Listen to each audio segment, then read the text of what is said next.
So why e-ink for travel, and why not rely on something like the Z Fold 3 with the OLED screen? Well, it's just about it being ideal in all those different environments. Out there in the full sun, the OLED screen is totally unreadable. It's too reflective. It's reflecting too much of the light, and you really are struggling to see, even at its maximum brightness, everything on the screen. Here in the shade, it's just fine, but still, it's not a relaxing experience for your eyes. And also something like the Pocketbook, which I've been reading on for several days now, and has still got 3/4 of its battery. I've done a lot of browsing and a lot of downloading things from the internet as well. So the battery performance of e-ink devices is generally really quite good. Now, thanks very much to Pocketbook for sending out the InkPad Color Free for review. TLDR, this is not a note-taking tablet like what you're maybe used to seeing here on this channel, but this is a pure reader, and so far, I'm really enjoying it. So did I mention it's also waterproof as well, and you've got that full color Kaleido-free e-ink screen. And the advantages over something like the Kindle Oasis are you've got that larger screen, you've got the full color, and you've got the speaker on the side, so it can carry on just reading to you wherever you leave off in a book, whenever you need to use your hands for something.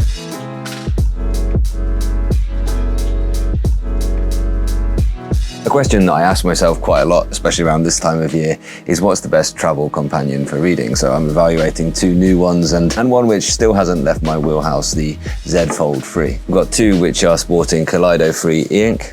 This is the Pocketbook InkPad Color Free and the Bigme 751. They've both got Kaleido 3 color e-ink screens, so you've got lots of advantages there. One thing about having this is it's always in your pocket and it can do many more things. It's not just about, it has full Android of course here, and so does the 751, but this is really not a tablet. It is a e-reader first. You can incidentally do a few little things. You can add any app you want, but I found that Kindle crashed, for instance, a couple of times on here, and also the Economist app was pretty poor on here as well. It was just anything which was using more of the RAM was really struggling here on this device, which I think has 4 gigs of RAM, as opposed to this is 12 gigs or something here. And the Pocketbook is a pure reader. You can't install Android apps. There are a few little apps they've put on here for you. For instance, games, you can play Solitaire on here, you can play Sudoku, and you can do some coloring, although it's not with a pen, it's just like choosing the blocks of color. I haven't even tried it. You can scribble with your finger, and you can play chess on their kind of app that they've added on here. But there isn't any way to add in your own apps. You can use it as a music player, a photo frame. There's even behind this little thing here, there's a little set of pogo pins for an accessory. I've no idea what they do yet. It, though, is a really good travel companion, and out of the 3 of them, it has by far the best battery life. E-ink screens, when they're just doing one page turn every sort of 30 seconds or so, they are not large consumers of battery. Now also, I'm sat in the shade right now, and that's just so I can see my notes here on the OLED screen. Even then, in this bright environment, is quite difficult. But the e-ink screens, of course, perform brilliantly, even when you're sat reading in the full sun.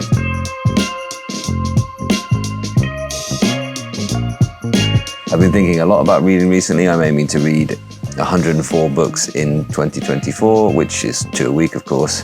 And there's been a lot of interesting discussion on my latest post about this just an arbitrary number. Of course it is. The number is not that important. What's important to me about this year is just reading more and reading new things. For instance, I recently read Siddhartha, and I've been really enjoying reading Hermann Hesse Demian here on this B751, which once again, and that's in the Kindle app, and it's working perfectly well, although for some reason it's blue text and I can't change it to black text, which is quite frustrating because on the Kaleido 3 the color resolution is lower than the black resolution, so the black point resolution is higher, it's 300 dpi, which is really crisp and clear, but the blue resolution, the color resolution, is only 150 dpi, so it's not perfect. And I would say in general that out of all of them, the Pocketbook does the very best job of actually rendering text, and it is crisp and clear every single time here.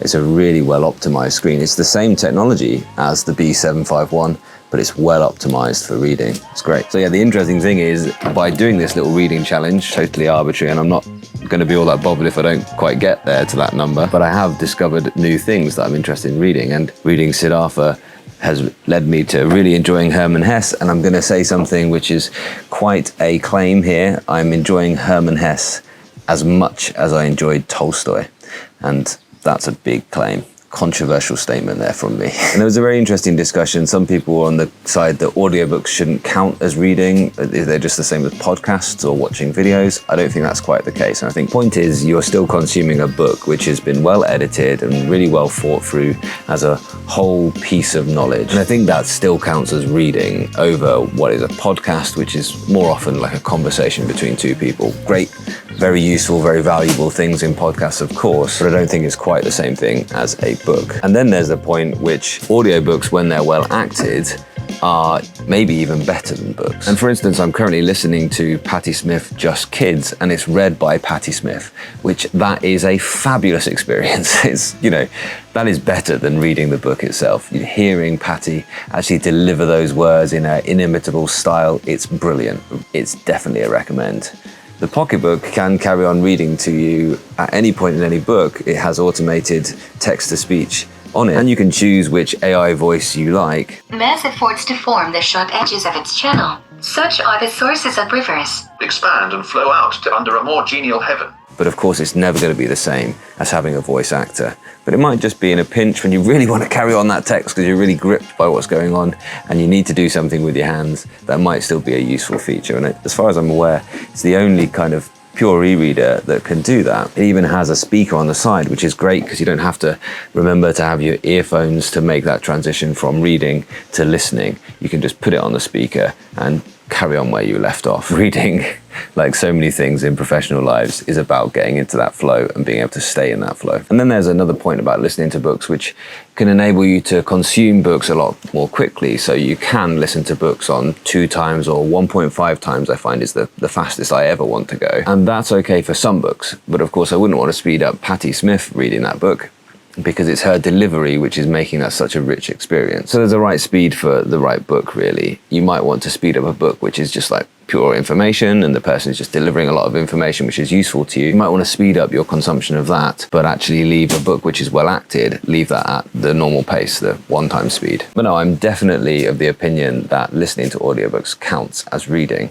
And most of you, it seems, are too. And most of you are urging me to not be too stressed about it, but just enjoy different types of reading and think about different forms of reading and have them have different places in your enjoyment of consuming books. And that's certainly what I'm going for. It's nice also to read on different devices or listen to things and read in different ways, and also paper books as well, because it enables you to read more books at once. You can have more books on the go at any given time. And I've often felt that you can kind of have one non-fiction and one fiction and maybe one reference book on the go at any time. But actually the same is true about different devices. You can switch between reading something here on a pocketbook and something on the Big Me and maybe something on your OLED or something you're listening to. And you can more easily keep them separate in your brain and not kind of get confused about which story's which. You can hold more narratives in your mind that way. Look at this place. So Fuerteventura is the island of strong wind, if you like, in English. So hopefully this sound isn't too interrupted by the wind. The 751 has been a good size, and I did like having Android as a reader. I like being able to choose whichever library that you would like to use. I have a wide library on Kindle, so it's nice to be able to use that. But also you can download things from the internet. Project Gutenberg, for instance, was where I got Siddhartha from, and you can read on their inbuilt e-reading app here on the device as well. Both were good experiences, especially the comics where you had guided view. That was really good as well. There's one thing, it's kind of nice that you can treat this as an e-reader and have it just open up exactly where you were in the book with the automatic screen lock when you open the case.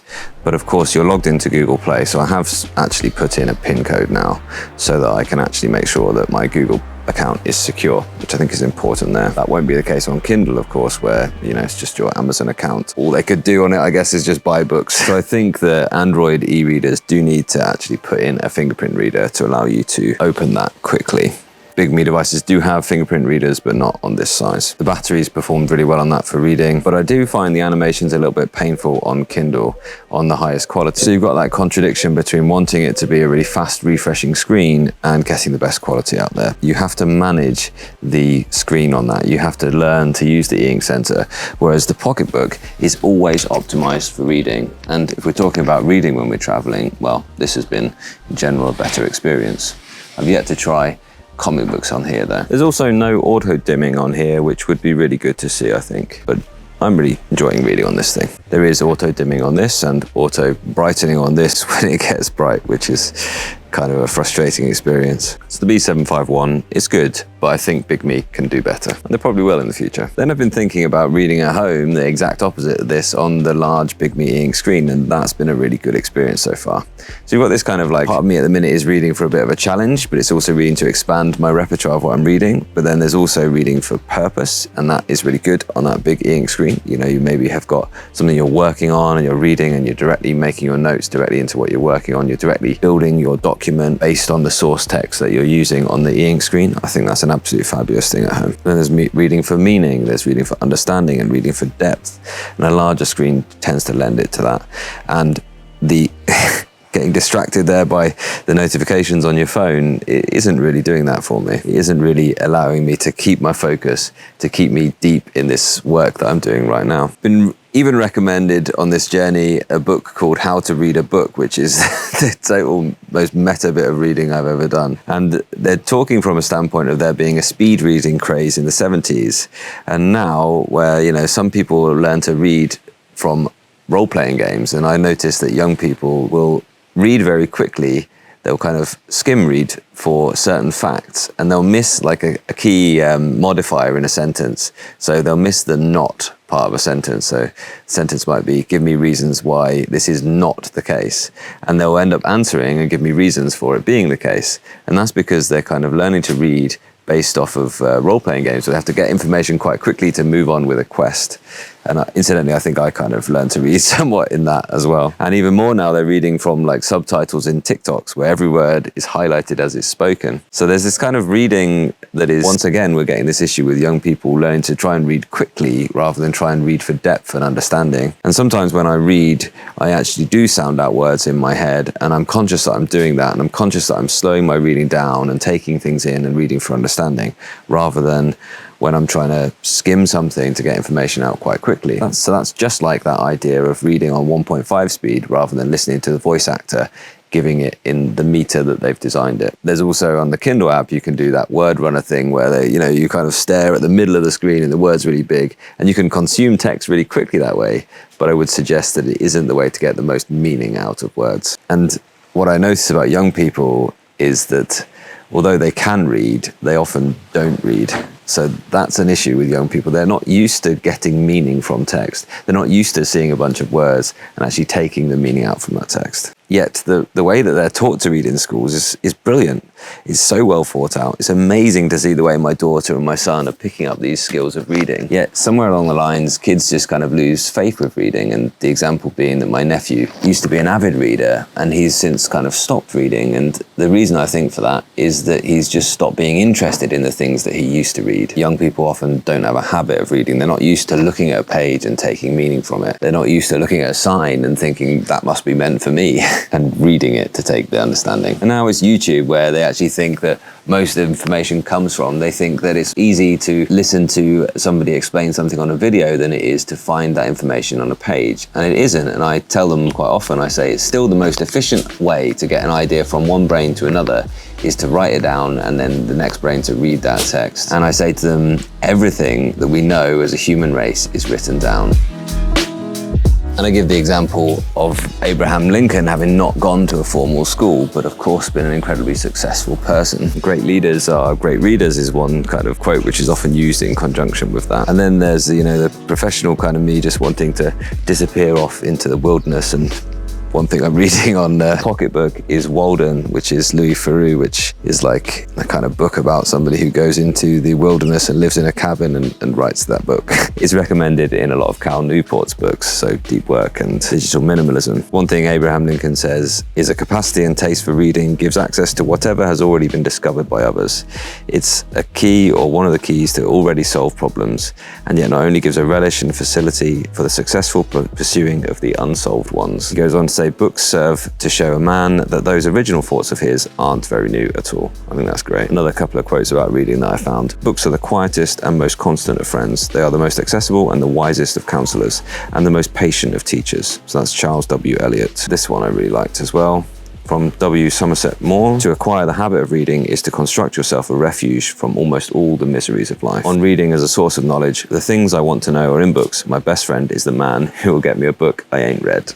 That's another Lincoln one. Cool. And the thing about reading anything and knowing that although this knowledge might not be directly applicable to your situation right now, it's going to be useful in the long term. And then there's this idea about reading of remembering the details. I'm somebody who manages to remember details of books that I've read many, many years ago, whereas I can't really remember what I'm supposed to do in the next few days, but there we are. That's another discussion. Maya Angelou has this idea of remembering what something made you feel rather than what they actually said, the detail of that. And I suppose I've been a little bit self-conscious in my life about the reading speed, and something my wife and I were talking about before as well. She consumes books a lot faster than me, and she's having discussions with her friends about, no, they don't read so much because they're actually self-conscious about their reading speed, which is a bit of a funny. And I think I've always been a bit self-conscious about my reading speed as well, and my spelling as well, incidentally. I think what I do, I slow down and I do sound out the words when I want to, and then I can also switch into this kind of speed reading mode where you try not to move your eyes more than twice per line. So you pick a spot, like 2 identical spots either side of a line, and you move your eyes twice and you just take in the words as you go. It's not skimming actually, but it does speed you up your reading. You try not to sound out your words in your head, you just try to see the word and take its meaning. But I do prefer that slower pace of reading, especially when I'm trying to get into the deeper meaning of what I'm being told. But that type of reading is very useful where, for instance, I want to just get across something for a meeting, so I need to go through a document ready for a meeting that's in the next 10 minutes or so, or when I review something that I'm about to have a test on, or indeed when I'm about to speak in public. I also developed that kind of speed specifically for teaching, where I need to take in key details of exam materials really quickly, and also students' responses. I need to take them at a glance so that I can deliver feedback on them and instruction on them very, very quickly. And this wasn't a deliberate kind of development of that skill. That's just something which has kind of happened out of necessity. One thing I did develop deliberately, though, was the ability to read upside down, because that's useful when you're teaching somebody and the book is open in front of them. And I decided to learn to read and write upside down. If I'm honest, I want to do it anytime. When I want to get into the voice of a writer like Tolstoy or Hermann Hesse at the minute, I'm going to slow myself down, sound that out, almost voice act them in my head. And they're some of the best moments in life, really. They're some of the most calm, relaxing moments that you can get. And so that's something nice about travel. And now I'm going to get my kids in the pool. And that's what a good audiobook is doing. A well-acted audiobook is doing. It shouldn't be ridiculed. It shouldn't be seen as massively different or removed from the act of reading. You shouldn't be self-conscious or feel bad that your preferred way to read text is via audiobooks. Thanks for listening. And let's not forget the other option here. I think in all this extra reading that I'm doing this year, where I'm trying to regain that identity of myself as someone who reads voraciously, I should revisit this, the book's Palmer. It's the convenience of pocketability. Trouser pockets, that is. And of course, I'll go back to that idea that it would be great if this was the only phone that I could keep in my pocket. But unfortunately, its limitation is you are still going to have to carry around something with cellular connectivity. But it is the right form factor for just being in the house, being wherever you are, and slipping it out of your pocket to read a page here and a page there.